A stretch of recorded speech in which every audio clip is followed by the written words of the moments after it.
Évidemment, il y a d'abord les clichés, les jugements préconçus. Du genre, le Nord-Pas-de-Calais est une terre de tristesse, de désolation. Puis on se glisse au cœur de Lens, pour découvrir un sol pétri de sang, de sueur, de souvenirs, mais d'une beauté rare. Là, depuis la nuit des temps, la nature et l'histoire se sont faites complices pour tracer d'étranges détours et perturber les envahisseurs. Il y a 2000 ans, César et ses armées s'étaient installés dans la région. Et Virgile, poète officiel, colporta et authentifia des vilainies. La tradition demeure solide. Les chroniqueurs, aujourd'hui encore, s'amusent d'une météo capricieuse et parlent d'un enfer du Nord que même Dante n'aurait pu imaginer. Dans ces paysages, la froidure devient poésie de l'intimité, douceur apaisante. On dit aussi que c'est là et nulle part ailleurs qu'on peut apercevoir à travers pastels bleus et gris la transparence idéale. Et surgit le souvenir d'un temps laborieux, heureux, disent certains.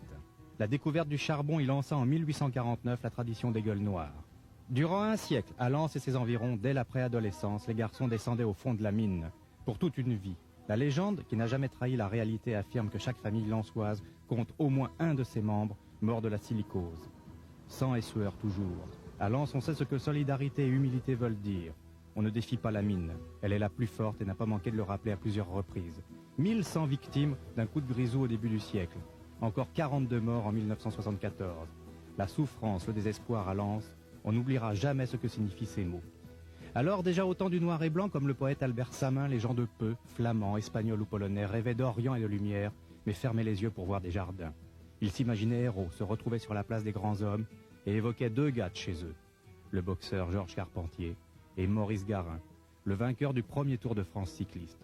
Leurs enfants, eux, regardaient avec envie ces jeunes étudiants qui s'adonnaient au football, une pratique qui allait devenir une religion dans le Nord-Pas-de-Calais et entretenir les conversations dans la douce chaleur des estaminets. Les gens, ils ne se passeront pas de football. Hein. Ils se passeront plutôt d'autres choses, peut-être de s'habiller, mais ils préfèrent aller au match. Hein. Ça, c'est... Ah ouais. Avec ses 35 000 habitants, plus petite des villes de France qui vont accueillir le Mondial 98, Lens se prépare à illuminer le monde. Tout est prêt pour oublier le carton du décor et vénérer le labeur et la patience, pour mieux rappeler et montrer ce qu'ici, faire la fête veut dire. Gervais Martel, on peut dire que le football français est composé d'une épine dorsale avec Lens, Marseille et Saint-Étienne. Est-ce qu'il y a vraiment beaucoup d'analogies entre Lens et Saint-Étienne ? Je crois qu'il y a beaucoup d'analogies entre Lens et Saint-Étienne.